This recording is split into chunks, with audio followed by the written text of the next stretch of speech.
All right, so that leads nicely into our next section on the personal statement, which is essentially the other substantive portion of the application. Right. So, Pranav, how can this is a portion of the application that is required to be done in around 5,000 characters, roughly translates into 750 to 1,200 words, if I'm not wrong. Right. Yeah. So how can applicants structure this, the reasons for applying as it's spelled out in the application? Should they just jump into who they are, or should they start talking about the reasons first? How should they go about this aspect? Right. So Cambridge does this a bit differently than other places because mostly everywhere you'll submit one Word document or one personal statement. But Cambridge basically divides the contents of that one personal statement into three specific questions or two specific essays they ask you to write. One of these is your reasons for applying, which has to be done in 5,000 characters, not words, and the other is about 1,000 or 1,200 characters on career goals and aspirations.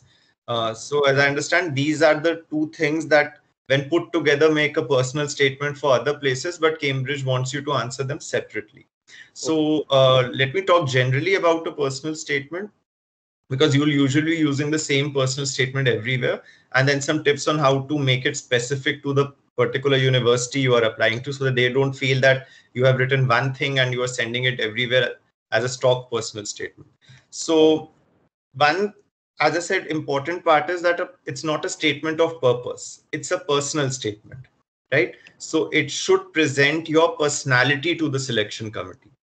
It's not just academic, it should tell the selection committee who you are as a person, right? So there are two ways you can begin a personal statement in my experience. One is that if some very moving life experience has happened, something very big in your life that defined for you what you wanted to do after that, and why do you want to study this course, because there was maybe a big tragedy in your life, or you saw in one of your work experiences firsthand how this field can impact people's lives. So something like that, some big revelation has happened to you.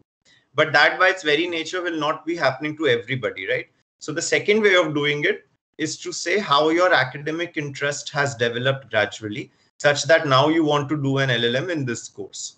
So, Okay. for example, how I started my personal statement, and to be clear, I mentioned again that I want to do a mix of consti and criminal, and I want to specifically focus on, say, the death penalty.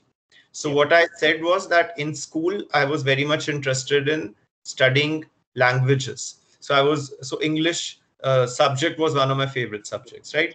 And that is why I became interested in law. So I'm not starting with criminal law, I'm starting with law generally. And said that the connect I had between language and law was that I was fascinated by this whole idea of interpretation that judges do, that lawyers do, and how they play on words to achieve different outcomes. And as someone coming from a linguistic background, that drove me to study law. Okay. And then I realized that interpretation, when it comes to criminal law, has very specific, impact on your life and liberty. So nowhere else does interpreting a law has that much stakes involved than it does for criminal law, because life and liberty is at stake. So what I'm doing here, I'm doing with how I started feeling interested in law as a field. I'm starting to narrow it to criminal law. And then I go on to say that that now I mention my specific experiences, like I hosted a lecture or I did a project. And because of this, I further refined my interest towards the death penalty. Because again, if life and liberty is being talked about, there's no better, example to give in terms of the stakes involved. And then I mentioned that for these reasons, I want to do these courses in Cambridge and focus on these aspects, right? So that's your entire idea. So it is a story that is consistent. One step leads to another, leads to another, leads to another, right? And you draw a meaningful journey of your life, of who you are as a person, why something impacted you, how it has shaped you to now study these courses at this university, and you can end by saying what you want to do afterwards, All right. right? So that's one journey. Now, so coherence and consistency in a personal statement is very important for that reason. Now I recommend add one paragraph at the end which is unique to each university. so that they feel that, you have done some specific research for that university and you are really interested in applying to them. And it will not take a lot of your time, 5 or 10 minutes maximum.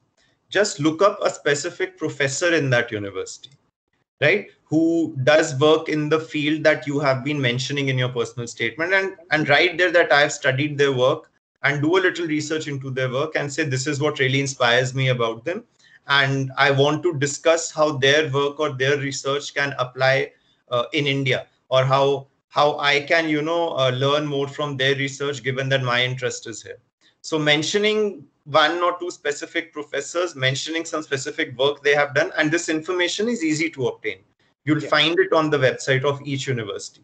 So that also, and you never know, some of them might be in the selection committee. So that just leaves them with a good impression that you are targeting this university with a lot of interest. So now what Cambridge has done is, all universities will ask you for this one Word document that will be doing all of this work as a personal statement. And which is why it's important you start working on your personal statement very early, because our lives don't usually happen in a very logical step by step C, as you will be presenting in your personal statement. So you will actually have to do a lot of editing, think what to keep, think what to keep out, such that it is presented as a coherent story about you. So lots of editing is involved, lots of proofreading is involved. So start on this early, get it proofread from as many people as possible. Now, sorry, I digressed a bit. So what Cambridge has done is, it has divided that personal statement into two separate essays of 5,000 characters and 1,800 or 1,200, 1,000 or 1,200 characters. So one of those is, as Sanchit pointed out and on your screen, is reasons for applying. And the other one is career goals and aspirations. So basically your first half of the personal statement, where you trace why you became interested in it and what do you think you can do with it, can come in reasons of applying.